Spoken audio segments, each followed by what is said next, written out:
السلام علیکم ورحمۃ اللہ وبرکاتہ۔ حضرات، عید الفطر آ رہی ہے اور اس سال جو عید الفطر ہے وہ لاک ڈاؤن میں ہے، آپ کو معلوم ہے۔ گزشتہ 2 مہینے سے صرف 4 یا 5 لوگ مسجدوں میں نماز ادا کر رہے ہیں، چاہے وہ 5 وقتہ ہو، چاہے وہ جمعے کی ہو، اور بقیہ تمام ایمان والے اپنے اپنے گھروں میں نماز ادا کر رہے ہیں۔ سردست مسئلہ ہے عید الفطر کی نماز کا کہ یہ گھر میں پڑھی جائے کہ نہ پڑھی جائے۔ ابھی بہت سارے ویڈیوز آ رہے ہیں جس میں لوگ الگ الگ اپنی رائے دے رہے ہیں، مشورے دے رہے ہیں، اور ان اپنے مشوروں کو وہ فتویٰ ظاہر کرنے کی کوشش کر رہے ہیں۔ تب کہ فتویٰ دینے کے لیے اور کوئی بھی بات مضبوطی کے ساتھ رکھنے کے لیے حوالوں کی اور دلائل کی ضرورت ہوتی ہے۔ میں نے ابھی تک اس سلسلے میں جتنے بھی لوگوں کے ویڈیوز دیکھے ہیں تو انہوں نے اپنی بات ضرور رکھی، لیکن کہیں پر بھی انہوں نے کوئی دلیل دینے کی کوشش نہیں کی۔ جن لوگوں نے کہا کہ گھروں میں نماز عید کی پڑھ سکتے ہیں، انہوں نے بھی کوئی دلیل نہیں دی۔ جنہوں نے کہا نہیں پڑھ سکتے ہیں، انہوں نے بھی کوئی دلیل دینے کی کوشش نہیں کی۔ آج کل ہماری عوام ماشاءاللہ بڑی سمجھدار ہے، اور وہ جب تک کوئی بات نہیں مانتی کہ جب تک اس کو دلائل کے ساتھ وہ پیغام نہ دیا جائے اور وہ بات نہ سمجھائی جائے۔ میں اس سلسلے میں یہ عرض کرنا چاہتا ہوں کہ عید کی نماز یا جمعے کی نماز یہ اسلام نے رکھی کیوں ہے؟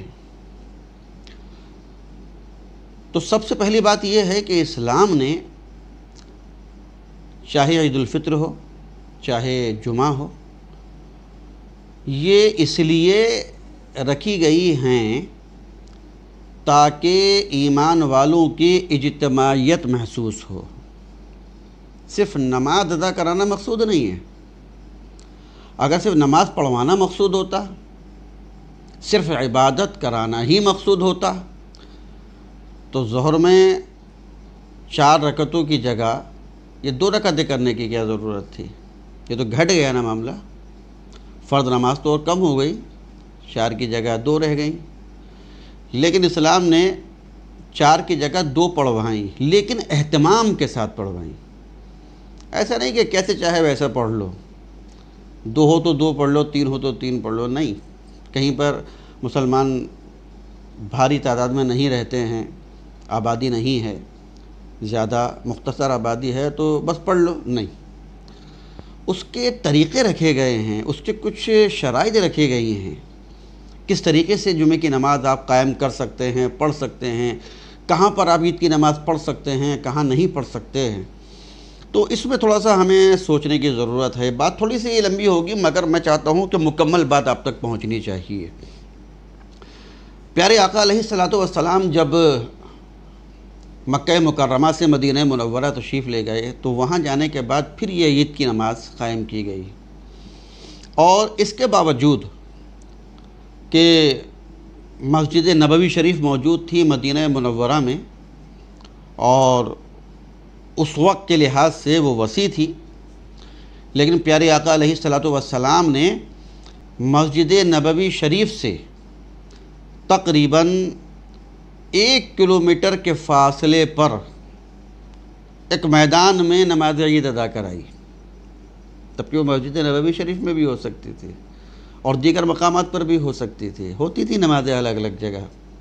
مدینہ منورہ میں مسجد صدیق اکبر الگ تھی، مسجد فاروق اعظم الگ تھی، مسجد عثمان غنی الگ ہے، مسجد مولا علی الگ ہے، دیگر صحابہ کرام کے نام سے بھی ہے، مسجد بلال الگ ہے۔ تو یہ سب ہونے کے باوجود پیارے آقا علیہ الصلوۃ والسلام نے یہاں سب نماز نہیں کرائی، بلکہ تھوڑے سے فاصلے پر ایک جگہ اکٹھا ہو کر آپ نے نماز ادا کروائی، اور وہ اس لیے تاکہ لوگ الگ الگ نہ پڑھیں بلکہ ایک جگہ اکٹھا ہو کر پڑھیں، اور اجتماعی شان محسوس ہونی چاہیے۔ تو یہ ہمیں پتہ چل جاتا ہے کہ پیارے آقا علیہ الصلوۃ والسلام نے اجتماعی طور پر نماز ادا کرنے کی ہمیں سوچ عطا فرمائی ہے۔ میں اس سلسلے میں آپ کو حدیث شریف پیش کر دیتا ہوں۔ چنانچہ یہ اشعۃ اللمعات شریف کی حدیث پاک ہے۔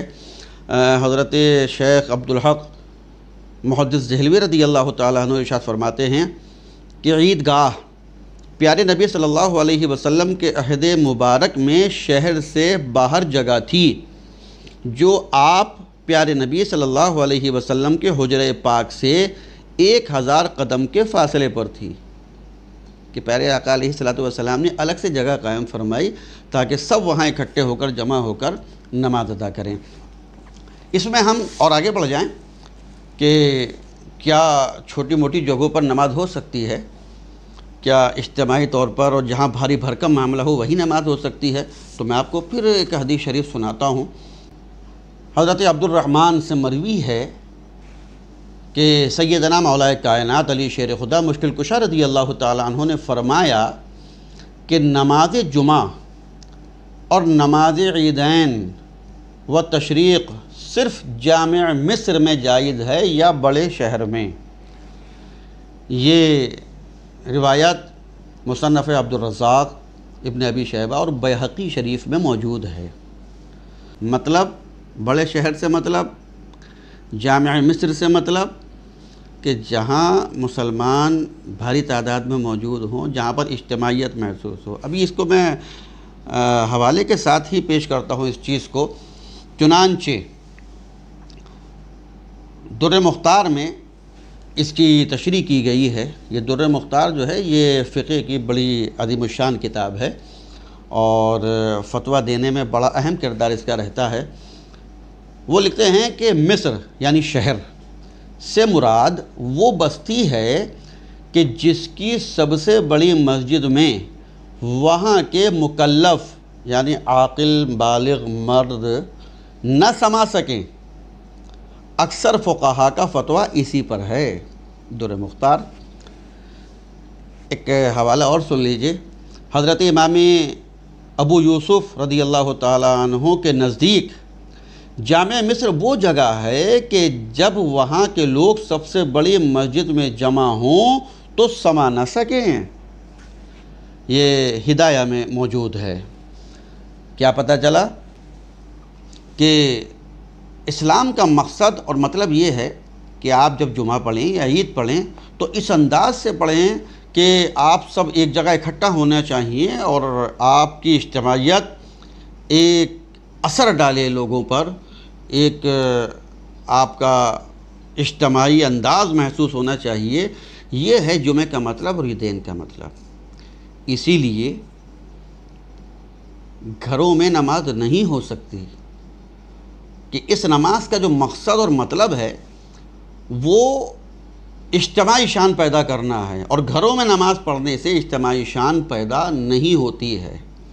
اب وہ بات الگ ہے کہ جہاں جہاں نماز ہوتی چلی آ رہی ہے، جن جن عیدگاہوں میں، اور وہ مسجدیں کہ جو عیدگاہ ہیں جہاں پر عید کی نماز ہوتی چلی آ رہی ہے، تو وہاں پر نماز کو بند نہیں کیا جائے گا، وہاں پر رواج کو، روایت کو برقرار رکھا جائے گا۔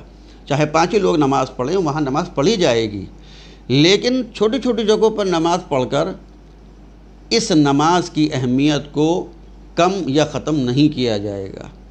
چنانچہ ایک بات آپ نے بار بار سنی ہوگی کہ اگر عید کی دن بارش ہو جائے یا طوفان آ جائے یا کوئی اور مسئلہ ہو جائے تو آپ اگلے دن نماز پڑھ لیجئے۔ اگر اگلے دن بھی پھر وہی سچویشن ہو تو تیسرے دن پڑھ لیجئے۔ لیکن اگر تیسرے دن بھی وہی حالات رہے کہ بارش ہے، آندھی طوفان ہے، آپ نماز نہیں پڑھ سکتے ہیں، تو اس کے بعد پھر وہ نماز آپ کی ختم ہو جاتی ہے۔ پھر ایسا نہیں ہے کہ آپ چوتھے یا 5ویں دن پڑھ سکیں، پھر وہ ختم ہو جاتی ہے۔ چنانچہ اس سلسلے میں آپ کو ایک حوالہ پیش کر دوں، اور یہ حوالہ میں آپ کو پیش کر رہا ہوں فقہ کی عظیم الشان کتاب ہے عالمگیری۔ حضرت اورنگزیب عالمگیر رضی اللہ تعالیٰ عنہ نے سینکڑوں مفتیوں کو جمع کر کے یہ فتووں کی کتاب تیار کی تھی، جسے عالمگیری کہتے ہیں، فتاوی ہندیہ بھی کہتے ہیں۔ اور در مختار میں بھی یہ مسئلہ موجود ہے کہ کسی عذر کے سبب عید کے دن نماز نہ ہو سکی، مثلا سخت بارش ہوئی یا ابر کے سبب یا اور دیگر وجوہات کے سبب، تو دوسرے دن پڑھی جائے، اور دوسرے دن بھی نہ ہوئی تو عید الفطر کی نماز تیسرے دن نہیں ہو سکتی، اور دوسرے دن بھی نماز کا وہی وقت ہے کہ جو پہلے دن تھا۔ کیا مطلب ہوا کہ عید الفطر کی نماز یہ تو اس درجے میں ہے کہ اگر پہلے دن کسی وجہ سے نہ ہو سکے تو دوسرے دن ہوگی، اور دوسرے دن بھی نہ ہو تو تیسرے دن تو یہ بھی نہیں ہوگی۔ وہ عید اضحیٰ کی نماز کے متعلق فرمایا گیا ہے کہ وہ تینوں دن میں سے کسی دن پڑھ لی جائے، لیکن یہ جو عید الفطر کی نماز ہے اس کے لیے فرمایا گیا ہے کہ اگر کوئی عذر ہو گیا، بارش ہو گئی یا کوئی اور مسئلہ ہو گیا تو دوسرے دن پڑھی جائے، اور دوسرے دن بھی نہ ہوئی تو عید الفطر کی نماز تیسرے دن نہیں ہو سکتی۔ اتنی اہمیت ہے۔ تو اگر یہاں گھروں میں نماز پڑھنے کی کسی قسم کی کوئی اجازت ہوتی عید کی، تو اس میں یہ بھی کہہ دیا جاتا کہ اگر پہلے دن آپ کوشش کر لیجئے کہ نماز ہو جائے، عید کی ہو جائے، ٹھیک ہے، نہیں ہو دوسرے دن پڑھ لیجئے، اور اگر دوسرے دن بھی ایسے حالات ہوں کہ آپ باہر جا کر میدان میں، عیدگاہ میں، مسجدوں میں نماز نہ پڑھ سکیں، بارش ہے، آندھی ہے، طوفان ہے، تو اپنے اپنے گھروں میں 4 4 5 5 10 10 لوگ پڑھ لیجئے۔ یہ ہوتی بات، لیکن کہیں پر بھی یہ نہیں کہا گیا۔ یہ تو کہا گیا کہ ٹھیک ہے تمہیں موقع نہیں ملا نماز کا تو اب تم نماز نہیں پڑھو گے، یہ تو کہا گیا اب نہیں پڑھو گے، ختم ہو گئی تمہاری نماز، لیکن یہ اجازت پھر بھی نہیں دی گئی کہ آپ اپنے اپنے گھروں میں نماز پڑھ لیں، آپ اپنی اپنی چھتوں پر نماز پڑھ لیں۔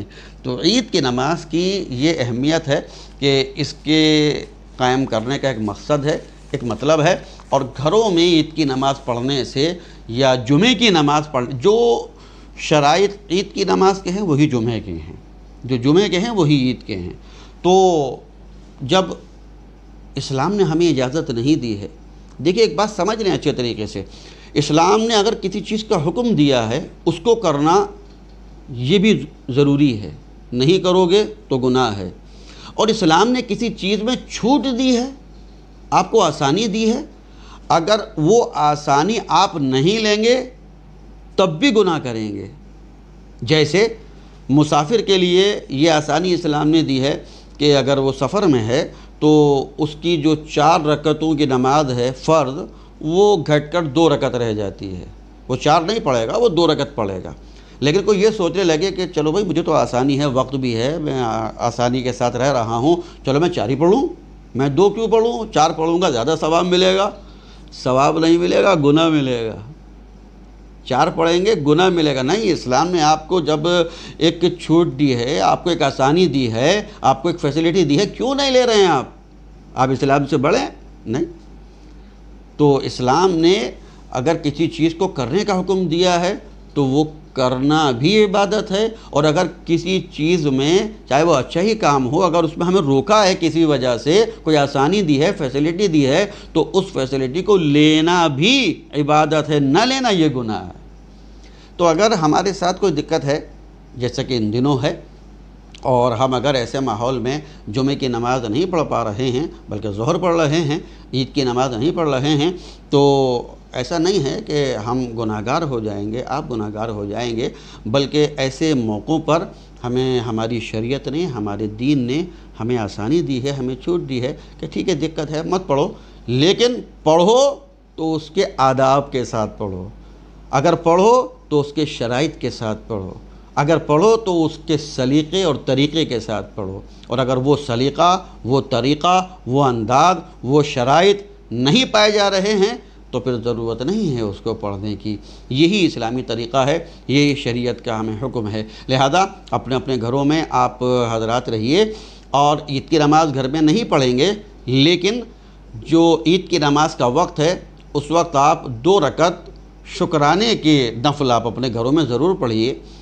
عید کی نماز کی نیت نہ کریں بلکہ 2 رکعت نماز نفل شکرانے کے طور پر آپ اس وقت پڑھ لیں، اور نیت یہی رہے کہ مولا تعالیٰ تو نے ہمیں رمضان مبارک کا عظیم الشان مہینہ عطا فرمایا، عبادت کا مہینہ عطا فرمایا، اور بلکہ میں تو کہوں یہ نیت کر لیجئے کہ مولا اس بار تو نے ہر کام سے، ہر دنیاوی کام سے ہمیں آزاد رکھا، اور ہم نے مکمل اہتمام کے ساتھ بنا اپنے ذہن پر، اپنے جسم پر کوئی بوجھ ڈالے ہوئے، اور ہم نے جم کر عبادت کی ہے۔ مولا یہ بھی تیرا احسان ہے کہ ہمیں اس بار بھرپور طریقے سے عبادت کا موقع ملا، تو آپ شکرانے کی نماز پڑھیے، 2 رکعت نماز نفل شکرانے کی ادا کیجئے اپنے اپنے گھروں میں، لیکن عید کی نماز گھروں میں نہیں ہوگی، کیونکہ اسلام اس طریقے سے نماز عید کی ہم سے نہیں پڑھوانا چاہتا ہے۔ اللہ تبارک و تعالی ہم سب کو صحیح طریقے سے، بڑھیا طریقے سے، اور جو طریقہ اسلام کو مطلوب ہے اس طریقے سے اسلام پر عمل کرنے کی، شریعت کا پابند رہنے کی توفیق عطا فرمائے۔ السلام علیکم ورحمۃ اللہ وبرکاتہ۔